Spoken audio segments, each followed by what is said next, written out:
Shalom y bienvenidos a Vía Haftaj Israel, una frase hebrea que significa amarás a Israel. Esperamos que se queden con nosotros, ya que nuestro maestro, el Dr. Baruch, nos compartirá una enseñanza expositiva de la Biblia. El Dr. Baruch es profesor titular del Instituto Zera Abraham, con sede en Israel. Aunque todos los cursos en el instituto se imparten en hebreo, el Dr. Baruch se complace en compartir esta enseñanza en inglés con doblaje al español. Para más información, visítenos en amarasaisrael.org o descargue nuestra aplicación móvil Mi Estudio Bíblico. Aquí está Baruch y la lección de hoy. La Biblia deja muy claro que Dios guarda su pacto con su pueblo. Esto habla de la fidelidad de Dios a sus promesas. Y eso debería reconfortarnos a todos en gran manera, sabiendo que, sin lugar a dudas, Dios hará lo que Él dice que hará. Él cumplirá todas sus promesas. Toma tu Biblia y ve conmigo al libro de Isaías, capítulo 14.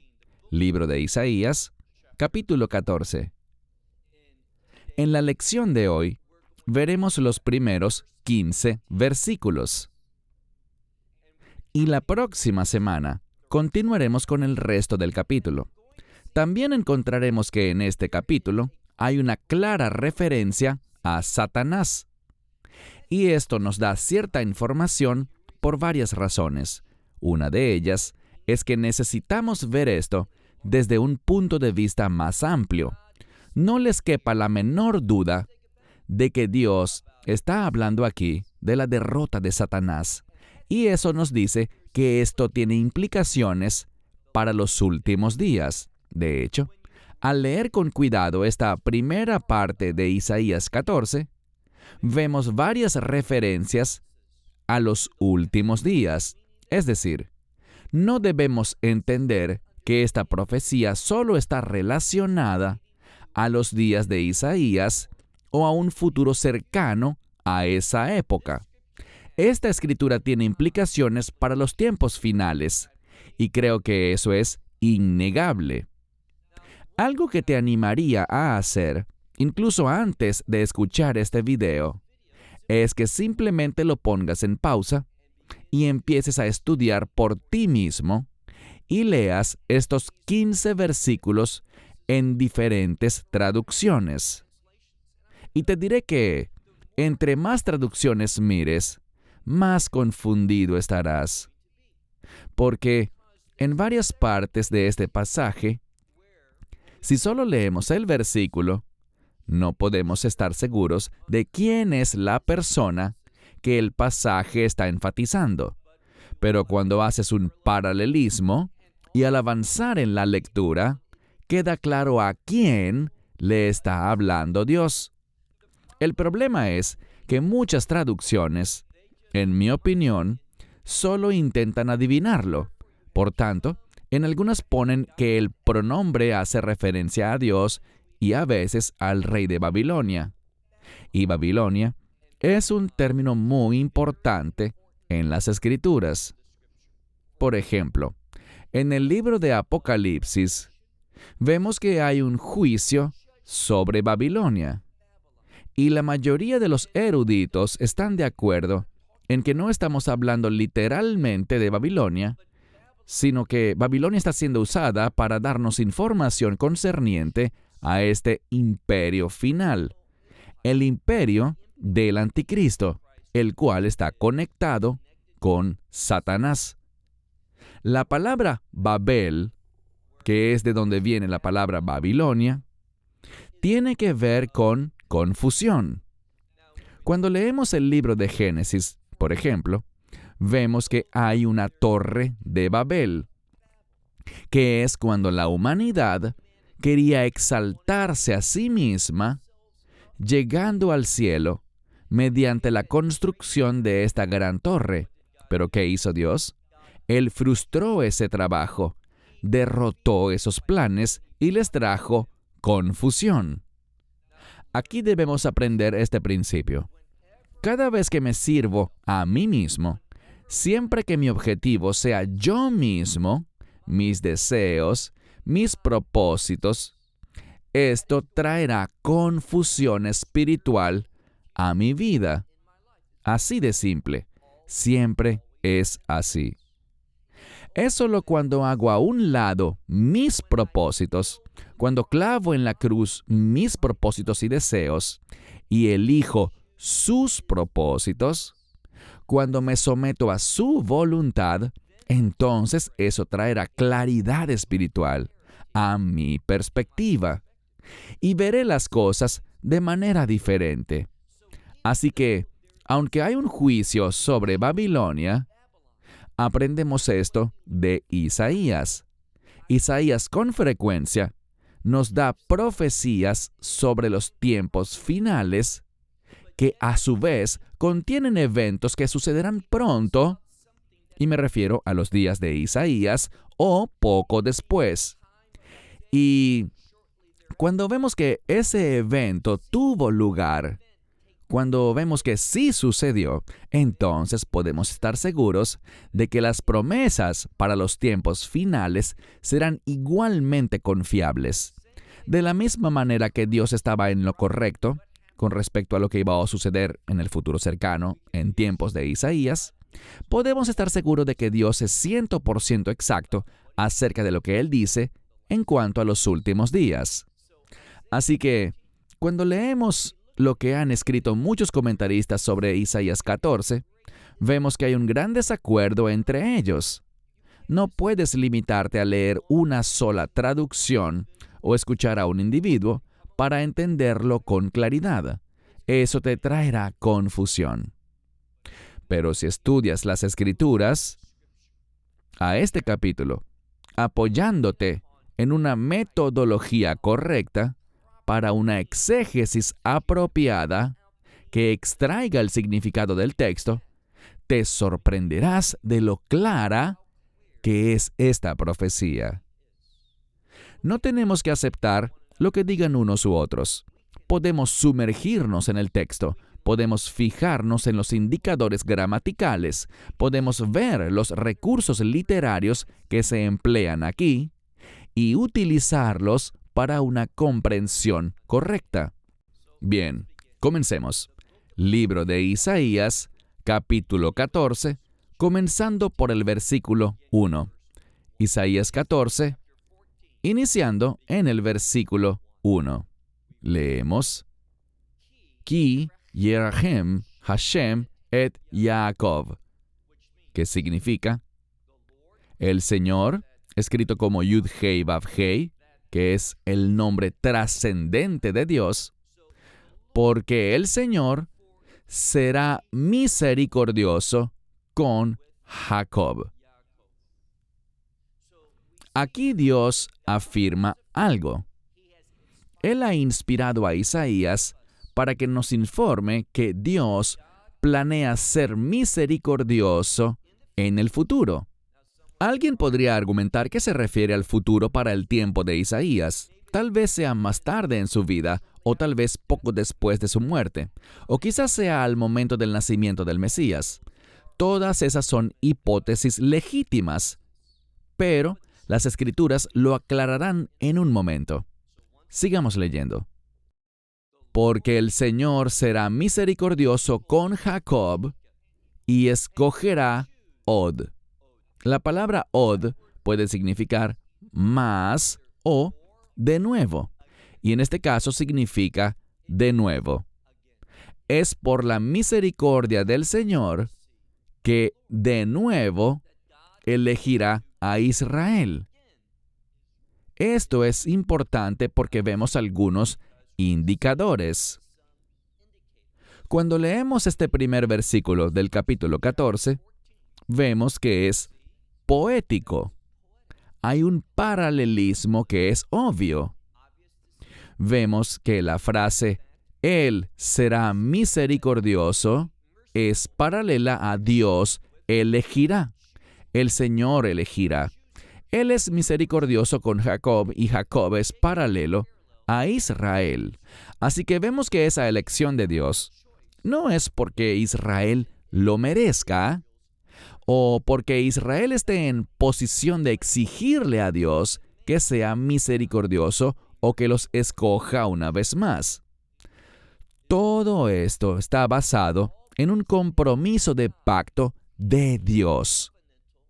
Sigamos leyendo el versículo 1 del capítulo 14.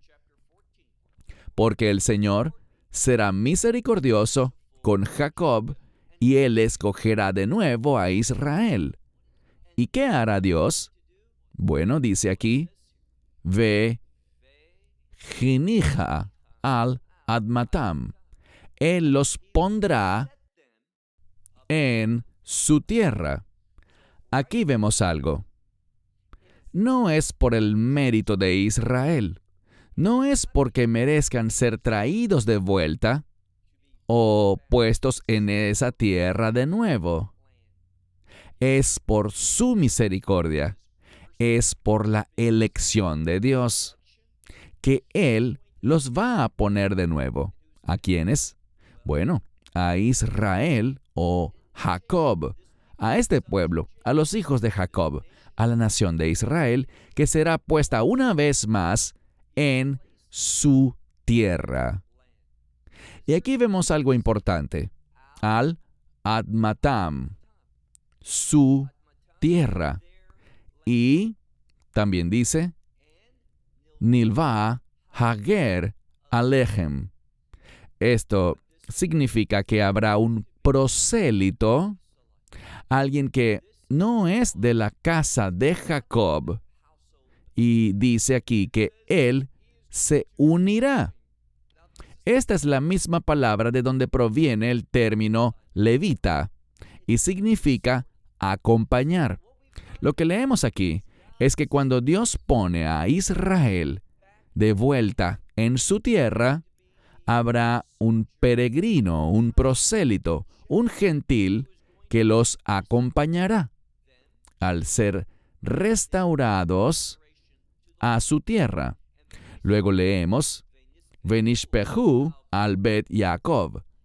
Ellos serán anexados a la casa de Israel. Esa palabra la traduje como anexados, y posiblemente una semana después de la grabación de este video, para cuando lo estén viendo, el tema en boga será Sipuach. ¿Y qué es Sipuach? Eso ha salido en todos los periódicos hebreos y en todos los noticieros. Sipuach es la palabra hebrea para anexar o adjuntar algo. En este momento se habla mucho de anexar Judea y Samaria a la nación de Israel. Como un 30% de esta área se dice que estará bajo la soberanía de la nación moderna de Israel. Tengo la esperanza de que el 100% de Judea y Samaria sean anexadas a la nación moderna de Israel.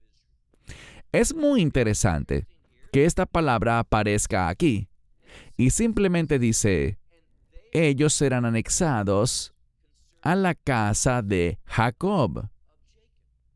Aquí vemos que, a partir de esa misericordia que Dios le muestra al pueblo judío, también habrá un resultado para los gentiles.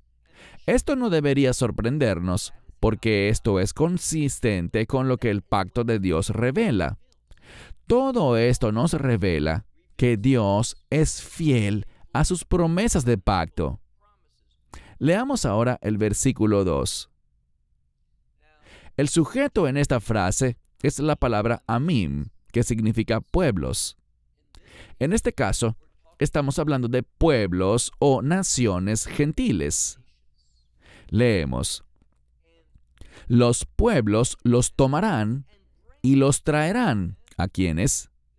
A los hijos de Israel, los hijos de Jacob. Y pronto lo confirmaremos debido a las reglas del paralelismo en la poesía hebrea. Sigamos con el verso 2.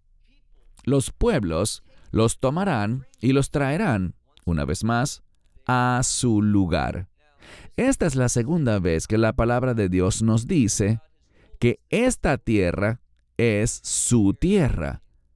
su lugar. Todo esto se debe a un compromiso de pacto por parte de Dios.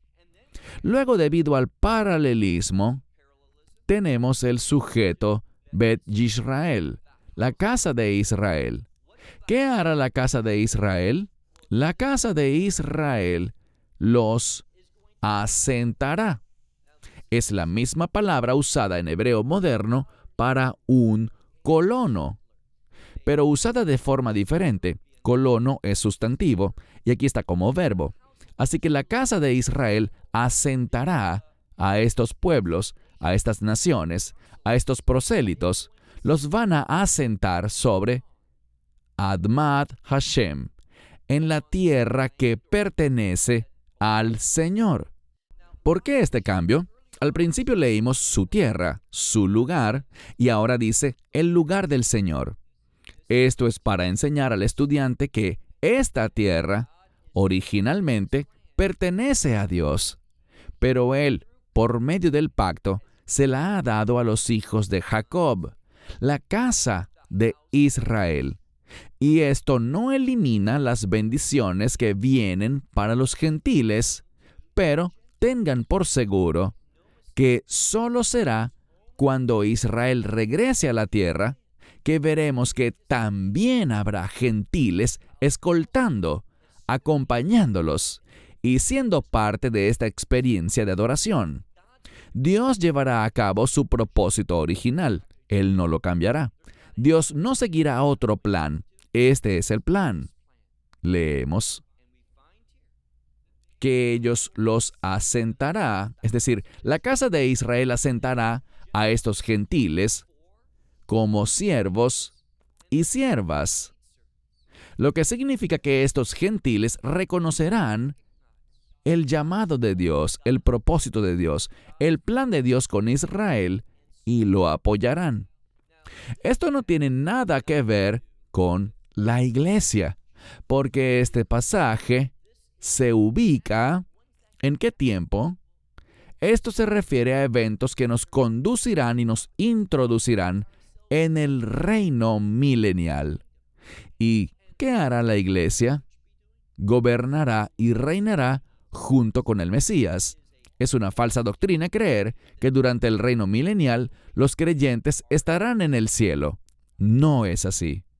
En las Escrituras que cito con mucha frecuencia, como por ejemplo, Primera a Tesalonicenses, capítulo 3, en su versículo 13, dice claramente que cuando el Mesías venga, también los santos vendrán con él. Dense cuenta que esto significa muy claramente que Dios regresará a través del Mesías Yeshua para ser el Rey de Reyes y Señor de Señores en este reino milenial. Él reinará y nosotros reinaremos con Él en el reino milenial, no en el cielo. El Mesías es el Rey del reino milenial. Y la promesa que recibimos del mismo Mesías en el libro de Juan capítulo 14 es que donde Él esté, allí estaremos nosotros para siempre. No estaremos en el cielo mientras Él esté aquí en el reino milenial. Nosotros reinaremos con Él. Luego leemos,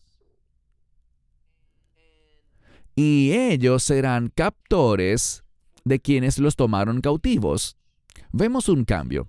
Las naciones que tomaron cautivo a Israel serán ahora naciones cautivas de Israel, pero no para explotarlas como las naciones lo hicieron con el pueblo judío, sino todo lo contrario. Y ellos señorearán, y la siguiente palabra es Nog Shehem. Noges es la misma palabra que encontramos en el libro de Éxodo para referirse a esos capataces bárbaros y crueles. Y dice aquí que ellos señorearán sobre los que fueron sus capataces. Ellos no pagarán mal con mal, sino que ejecutarán una justicia piadosa, una justicia dentro de ese reino. Cuando leemos los primeros 2 versículos, vemos que hay una referencia al futuro, a los tiempos finales. e incluso a un contexto de reino. Ahora pasemos al verso 3. Y sucederá que el día que el Señor te puso, aquí leemos la misma palabra para posición, colocación. Así que cuando Dios haga esto, noten lo que dice: ustedes ya no estarán afligidos. En hebreo moderno, meatz ben significa estar molesto o ser molestado. Y la palabra que leemos aquí es merach sejá, que significa enojarse, o también puede referirse a sentir miedo, que es algo que te hace temblar. Lo que Dios nos está diciendo es que cuando Él haga esto, vendrá un cambio. Será una experiencia de reino. En ese día ya no serás molestado, ni te harán enojar, ni temblarás por el trabajo duro en el que fuiste esclavizado, al que estuviste forzado a hacer. Como dije, aquí nos habla sobre un cambio que será redentor. Cuando hablamos de abodá keshá, trabajo duro, estas palabras que se usan aquí nos recuerdan el libro de Éxodo. Y el cambio que sucedió en el libro de Éxodo es la redención. Salir de la esclavitud en la tierra de Egipto, y Egipto es sinónimo del mundo. Así que Israel está saliendo del estilo de vida del mundo, y ellos gobernarán sobre un reino, una nueva realidad. De eso se trata este versículo. Leamos ahora el verso 4. Aquí nos dice que ese día, cuando experimenten estas cosas, dice, y levantarán un mashal. Un mashal es un proverbio, una breve declaración de sabiduría, una breve declaración que revela verdades importantes, principios de vida. Dice, cuando todo esto suceda, levantarás un proverbio sobre el rey de Babilonia. La pregunta es, ¿esto se refiere literalmente al rey de Babilonia, Nabucodonosor, o al que gobernaba cuando el imperio babilónico llegó a su fin? Por el contexto, yo diría que no. Lo vimos en otro pasaje de Isaías. La semana pasada vimos un indicio de esto. Babilonia sería juzgada en un futuro cercano. Es decir, cuando Dios, después de esos 70 años de cautiverio, juzgó a Babilonia a través de Persia. Y ese imperio babilónico dejó de existir. Fue absorbido por el dominio de los medos y los persas. Ellos se apoderaron de este imperio y lo expandieron. Este capítulo no está hablando de eso. Pero el hecho de que eso sucediera confirma la realidad de lo que leemos aquí. Sigamos leyendo con mucha atención el verso 4. Dice, y levantarás un proverbio sobre el rey de Babilonia, y dirás, ¿cómo cesó el capataz? Y aquí vemos la palabra Madjevá. Como Madjevá también cesa o se detiene. Esta es la misma palabra usada para Shabbat. Shabbat significa detenerse, cesar. Que hay una detención que produce un cambio que viene de Dios y trae intimidad de Dios para su pueblo. Podemos entender el significado de que este nogués, este capataz, cesará, pero con Madjevá hay que hacer un buen estudio de esa palabra, indagar muy bien. A veces la gente piensa que un buen estudio significa simplemente ir a consultar la concordancia de Strong o usar algún software, algún programa y simplemente hacer clic y allí está todo. El problema es que la concordancia de Strong, con frecuencia, obtiene su comprensión de las principales traducciones de la Biblia. Pero cuando haces un buen estudio de esto, encontrarás que esta palabra tiene que ver con alguien que está lleno de orgullo, que se deleita en el sufrimiento de los demás, por lo que tiene que ver con orgullo y causar dolor. El orgullo en una persona le hace pensar en su propia voluntad, lo que ella quiere. ¿Y qué dice esta palabra sobre los que quieren que otros sufran dolor? Que Dios pondrá fin a esto. ¿Cuando juzgue a quién? Al rey de Babilonia. Y cuando se habla del rey de Babilonia, en el contexto de los últimos días, como en el libro de Apocalipsis, y yo creo que Juan en Apocalipsis se basó bastante en esto, para mostrarnos lo que le sucederá al anticristo. Ese último imperio, que no es un imperio babilónico. Si estudias el libro de Apocalipsis lo verás, pero eso es para otro momento. Pasemos al verso 5. ¿Cómo se logrará este cambio? ¿Qué lo provocará? Veamos el verso 5. El Señor quebrantará el bastón de los impíos. Noten que está en plural. Estábamos hablando del rey de Babilonia, pero en este versículo hay una pluralidad que abarca todas estas naciones bajo este rey impío. Y creo que estamos hablando de una referencia al anticristo.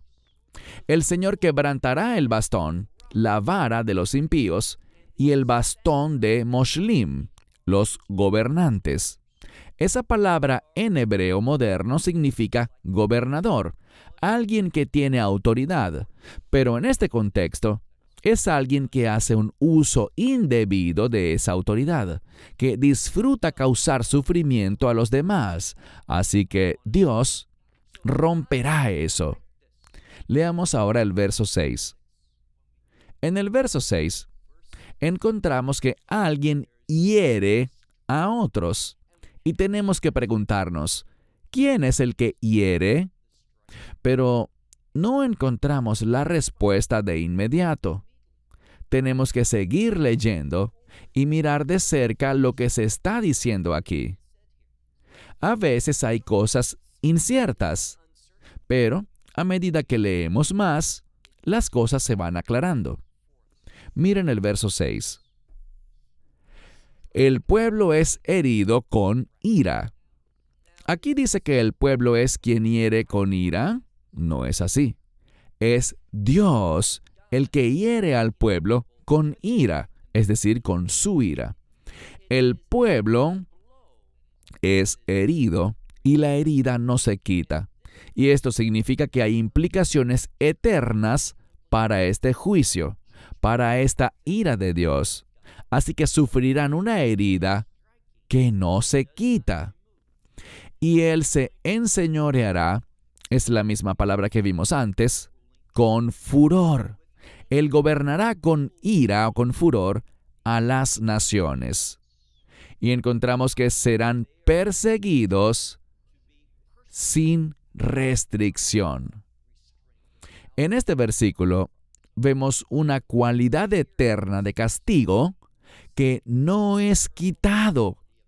Un castigo que no termina, un castigo que no tiene cambios. Y solamente Dios puede hacer eso. Ahora pasemos al verso 7. ¿Cómo sabemos que se trata de Dios y no de alguien más? Por el resultado. El verso 6 nos dice que vendrá una ira que golpeará. No es la ira del pueblo o de las naciones, sino que es la ira de Dios. Y después de que caiga la ira de Dios, lo cual está en correlación con su juicio, noten el resultado. Verso 7. Y por tanto la quietud. Esta palabra se refiere a tranquilidad. Descansará sobre toda la tierra. Y ellos prorrumpen en Rinah. Rinah significa grito, un grito de alegría, un grito de júbilo, al vislumbrar la victoria.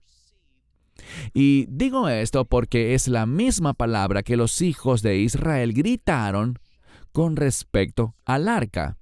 Cuando el arca entró, ellos lo vieron como una victoria, pero a causa de su desobediencia no fue así. Pero normalmente esta palabra tiene que ver con victoria, un presagio de victoria. Pasemos al verso 8. El verso 8 es muy importante. Si no entendemos este versículo, vamos a malinterpretar el resto del pasaje que estudiaremos el día de hoy. Hoy leeremos los versículos 8 al 15. Lo haremos rápidamente y podremos ver cómo al leer la siguiente sección, estos versos siguientes, podremos llegar al entendimiento apropiado. Y como les dije antes, les aconsejo que miren cómo algunas de las versiones de la Biblia traducen esto. Y muchas se equivocan. Verso 8. Aún los cipreses, se refiere a los árboles, se regocijarán a causa de ti. Ellos se regocijan a causa de alguien que está en segunda persona del singular. Dice aquí que ellos se regocijan a causa de ti y tiene que ver con lo que le pasará a ese alguien. Lo verán más claro en un momento. Sigamos con el verso 8. Aún los cipreses se regocijarán acerca de ti y los cedros del Líbano, ya que fuiste derribado y no has subido el que corta, el que nos corta.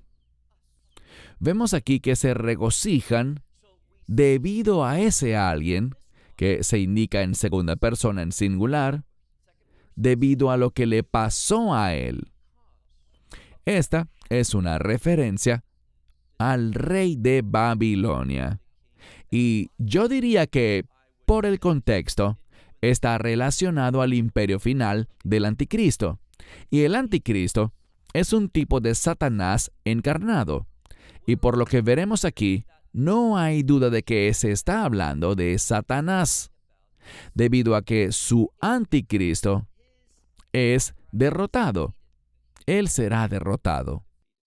Y es debido a la victoria del Cristo verdadero, a la victoria del Mesías, que Dios será alabado, que la voluntad de Dios será llevada a cabo y la voluntad de Satanás será frustrada. Sigamos leyendo el versículo 8. Aún los cipreses se regocijarán a causa de ti, y los cedros del Líbano también se regocijarán, ya que fuiste derribado. Y ya no subirá el que nos corta. Verso 9. Sheol, este es el lugar de los muertos. El Sheol, que está abajo, se estremece para recibirte en tu venida. Estamos hablando de los que están muertos. Ellos se estremecen. ¿Por qué sucede esto?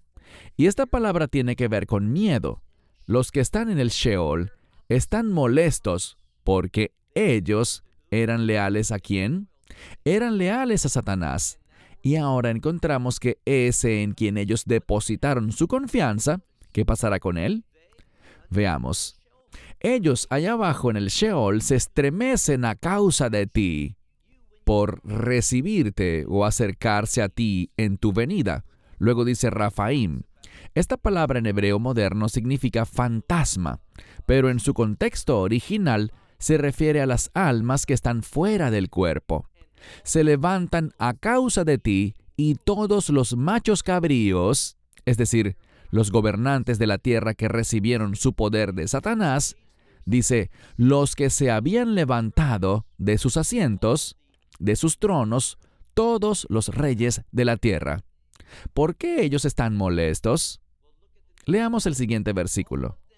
Todos ellos responden, ellos dicen acerca de ti, tú también has sido, y la palabra que sigue significa enfermo, pero tiene que ver con alguien que ha sido colocado en una condición adversa.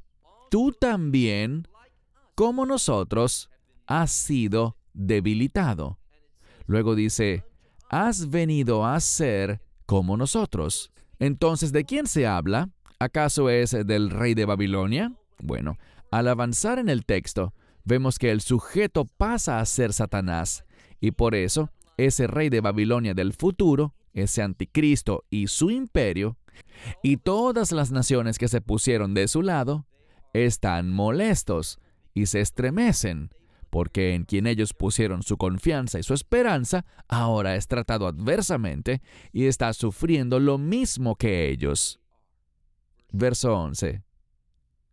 Dice aquí, derribado al Sheol todo tu orgullo.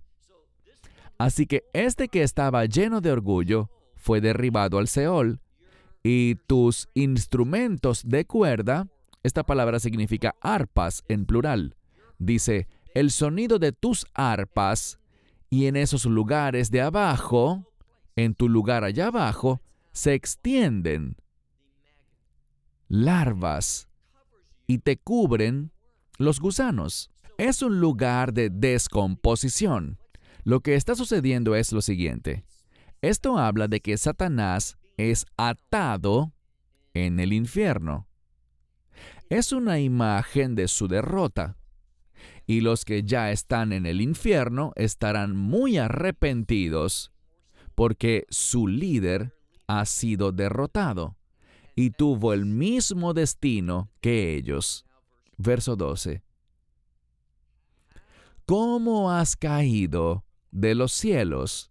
Y luego tenemos la palabra Halel ben Shachar. No sé por qué algunas Biblias traducen Halel como Lucifer.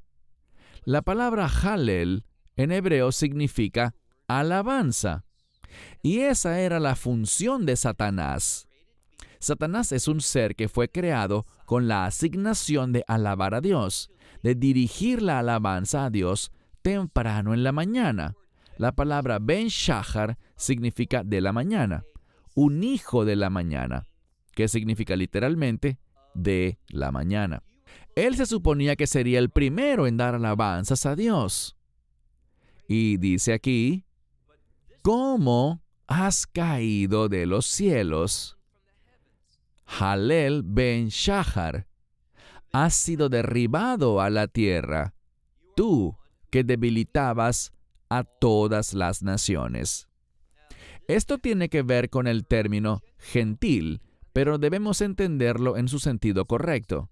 Se refiere a aquellos que no tienen una relación de pacto con Dios, a los que rechazaron una relación de pacto con Dios a través del Mesías, y por eso están en el Seol. Por eso están en el lugar del tormento del infierno, porque tomaron una decisión terrible y le creyeron a este mentiroso. Estamos hablando de Satanás. Leamos ahora el verso 13. Aquí está su forma de pensar. Y tú has dicho en tu corazón. Vemos que siempre se habla en segunda persona singular y se refiere a Satanás. Y vemos la relación entre Satanás y el rey de Babilonia, de la misma manera que hay una relación entre el anticristo y Satanás. Verso 13. Y tú has dicho en tu corazón, a los cielos subiré, por encima de las estrellas de Dios. Es decir, seré más alto que todos los demás ángeles. Él dice, levantaré mi trono y me sentaré, fíjense lo que dice, me sentaré en el monte de Moed. ¿Qué es Moed? Es el lugar donde los hijos de Israel iban a adorar a Dios en las fiestas, los Moedim. Así que el monte de Moed, el monte de las fiestas, se refiere a Jerusalén. Dice aquí que él deseaba ser aquel a quien ellos subieran a adorar en Jerusalén. Y esta es una referencia a la abominación desoladora. Eso es lo que hará el anticristo. Él exigirá que lo adoren cuando entre en el lugar santo. Dice, tú has dicho en tu corazón, a los cielos ascenderé por encima de las estrellas de Dios, es decir, por encima de todos los demás ángeles. Levantaré mi trono y me sentaré en el monte del tiempo señalado. Y luego dice, Ve Yaharte Safón. Esta es una referencia al lado norte. Rashi señala que hay una frase muy similar, solo que se le agregó una palabra más, en Levítico capítulo 1, verso 11. Pueden comprobar esto en una Biblia interlineal y ver la conexión. Es una referencia al altar. Y lo que dice aquí es que él quería que todos los sacrificios fueran para él. Él se posicionó en Jerusalén para que los sacrificios fueran ofrecidos a él. Él quería esa adoración, pero no tendrá éxito. Verso 14. Dice, me elevaré sobre las nubes y seré semejante a Elión, que es el Dios Altísimo. Ese es su problema. No quería alabar a Dios, dar gracias a Dios, ni servirle a Él. Él quería ser Dios. Por tanto, leemos en el verso 15, pero al Seol tú serás derribado. Allí te harán descender. Y luego viene un juego de palabras, haciendo referencia a ese mismo lugar donde él quería que se hicieran sacrificios y ofrendas para él. Dice aquí, serás llevado al lugar del foso y allí es donde estarás. Satanás no tendrá éxito. Eso no debería sorprendernos. Y quiero cerrar con lo siguiente. Pueden ver que, sin lugar a dudas, Satanás es derrotado y es atado al abismo. Esto también lo vemos en Apocalipsis capítulo 20. Y cuando miramos esto, en los capítulos anteriores al capítulo 20 de Apocalipsis, especialmente en el 18, vemos que Babilonia ha caído. Eso se anuncia varias veces antes del capítulo 18, pero Babilonia ha caído. ¿Qué es Babilonia? Babilonia es ese imperio que se oponía a los propósitos de Dios. Y en lugar de querer redención, querían exilio. Querían entorpecer las cosas de Dios. Y eso es exactamente lo que hace Satanás. Esa es la misión del anticristo. Él se opone a los planes de Dios. Y por eso es tan importante que veamos lo que nos explican las Escrituras. Dios acabará con el enemigo, pondrá fin a la obra de Satanás. Pero eso no sucederá hasta que Dios escoja de nuevo a Israel, a Jacob, al pueblo judío, y los traiga de vuelta a su tierra. No sé cómo alguien que lea esto con integridad y analizando todos los matices e insinuaciones del texto, podría llegar a otra interpretación. Dios es maravilloso porque es fiel a sus promesas de pacto. Y en las Escrituras proféticas vemos una y otra vez que Dios nos recuerda precisamente ese hecho, que Él es un Dios fiel a su palabra. Shalom desde Israel. Shalom from Israel. Esperamos que te hayas edificado con el mensaje de hoy y lo compartas con otros. Te invitamos a seguir nuestros estudios cada semana por este canal y por el portal de YouTube de Amarás a Israel. También puedes descargar nuestra aplicación móvil gratuita, Mi Estudio Bíblico. Finalmente, para obtener más información sobre nosotros, visita nuestra web amarasaisrael.org, donde encontrarás otras conferencias de Baruch en audio, video y texto. Hasta el próximo programa. Que el Señor te bendiga en Yeshua HaMashiach, Jesús el Mesías, mientras caminas con Él. Shalom desde Israel.